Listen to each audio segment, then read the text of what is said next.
Hi there. I'm Christine Dunbar from speechmodification.com, and this is my Smart American Accent training. I'm live today to offer you a bonus class to talk a little bit about vowel sounds and spelling. And specifically, I want to look at the vowel eh, as in red tent, because this is a vowel sound that many people have accent error patterns on, just because it's not in their native language, but also there are many times when people are mispronouncing certain common everyday words that have this vowel eh, like in red, because of how the words are spelled. So this is something we examine in detail in our Sounds of English course, looking at accent patterns, spelling, and sounds for each of the sounds of English. You can check that out on speechmodification.com. It's under $2, and it's a great course to help you with everything you might need to know for pronunciation in English.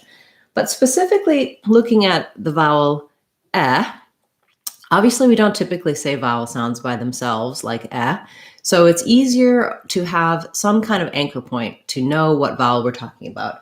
I like to use the anchor words red, tent, just because these are words that you can visualize. You can think about the letter E saying eh in red, and most of the time, typically this vowel is spelled with letter E. I would say it's about in the stress syllable of words, when you see an E, more than 90% of the time, it's going to be the vowel eh.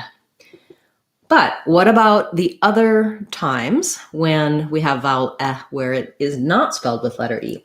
So our typical spellings, red, tent, get, bed, these are all words that have this vowel sound. We have a number of what I'm going to call surprise spellings, ways that the vowel eh is spelled that are going to be misleading for pronunciation. First of all, we have words like dead. So the letters EA in many words like read will say the E sound. In the word dead, they say the eh sound. So red and dead rhyme with each other. I think many people hear this correctly, but you may not visualize it. You may not think about how those spellings are different, but the sound is the same. So you could rewrite the word dead with just a D, and make it connected in your mind to the word red. Here's another surprise. The word says is actually the eh vowel. It sounds like says. If I put it in the IPA, the symbols for the sounds, I would see that vowel sound eh in says. So this is particularly confusing because in the word say, we have the A vowel. That's a diphthong, it's tense. We typically spell A with AY or AI. So when you see that AY in says, you might think says, and you need to think says. So pairing that with another word like red or get, so you can match that word to train your brain and your ear to hear the in says when you're listening to native speakers. You can also rewrite it with a Z sound, with a letter E and the Z sound that is in says. Another unusual, unconventional spelling for the vowel in the word said, we have AI. Again, if I see AI in a word like rain, it's going to say my A vowel. So AI typically says A, but in said, it's just like dead and red. So it has the vowel again. So people might see this, think that it has something more like an A, like said, and no, we say said.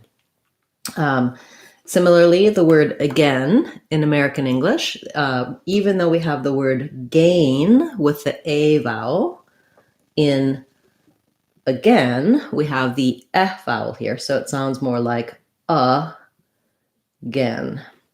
In British English, they will say more of an A there, again. In American English, though, again. So you can, a nice word to pair with that one is the word then, because they rhyme. You can match. And also we do naturally say then again, then again. So you want to just hear that your N, your vowel in both is the same. One last spelling that might surprise you in words like any and many. Again, that's an vowel. It's really, you could rewrite it like this. You could think about the word penny for an example, any penny, because usually when you see that E, your brain is going to be more likely to be able to correctly use the vowel.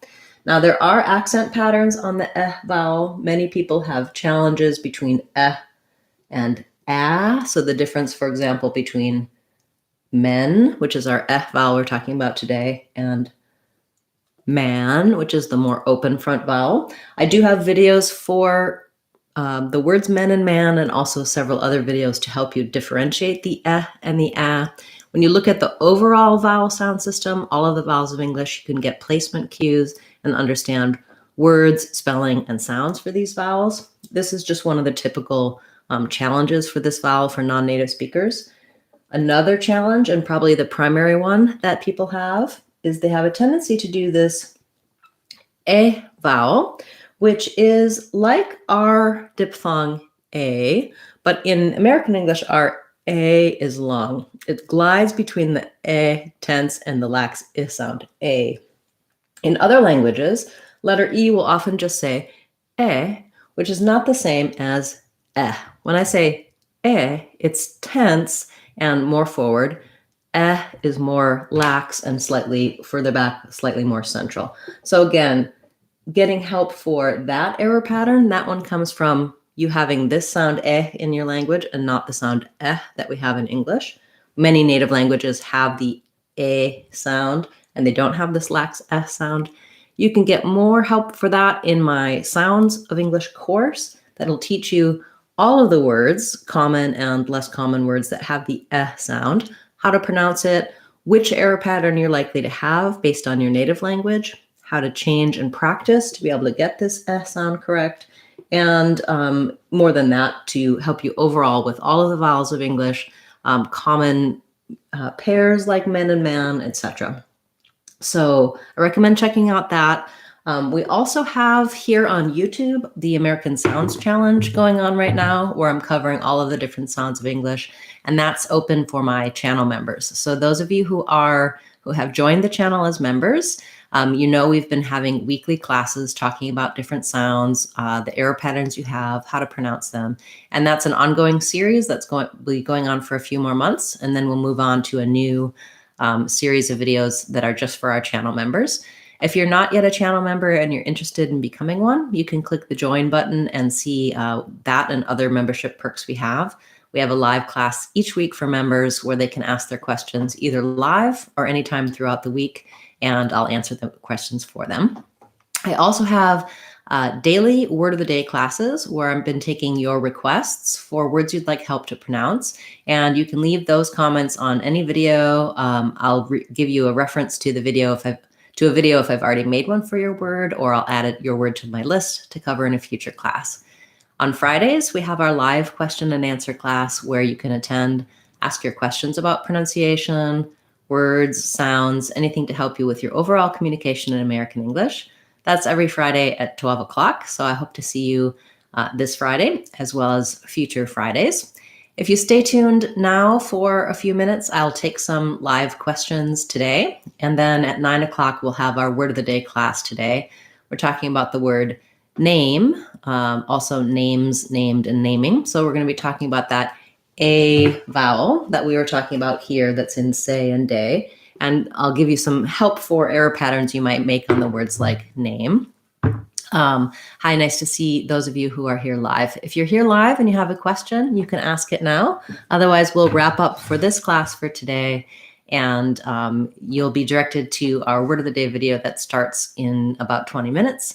You can also explore on the channel. You can see, again, as I mentioned, if you have a question, ask a comment, ask it in a comment on any video, and I'll direct you to resources for that. Okay, so we do have a live question for the word asks. Great question. This is a challenging word because we have a lot of consonant sounds together in a row for this. Let me just erase my board for you here, and then we'll look at your word asks. So letter A, typically in American English, says vowel A, like in black cat. We were just talking about that in the word man. So in asks, we have the A vowel. And then Fortunately, this one is somewhat straightforward in that each letter in the word asks makes a sound. So we have the S says the S sound, the K says the K sound, and the last S also says the S sound. What's challenging is how do I do S, K, S all in a row? So the way to build it is to try just the first part of the word. So try ask. So you add one sound at a time, and then asks. So basically, you just have to get used to doing s all together, and that's it. This is a pattern that we've talked about in some other words like text and texts, where we have multiple sounds in a row. I always just think building and adding one sound at a time can be very helpful. Yeah. We also have that same pattern in tasks. You can try tasks. Challenging, yes, for sure. Yes, okay, thank you for that request. If anyone else is here live and would like me to cover your word, I have a few more minutes. If not, I will be back with our Word of the Day class shortly, and we'll have another live class on Friday for questions and answers. Thanks everyone for watching, and I hope that this helped you with those challenging sounds of in words like says, again, and many.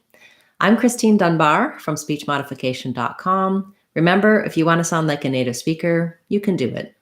speechmodification.com. Bye everyone. See you soon.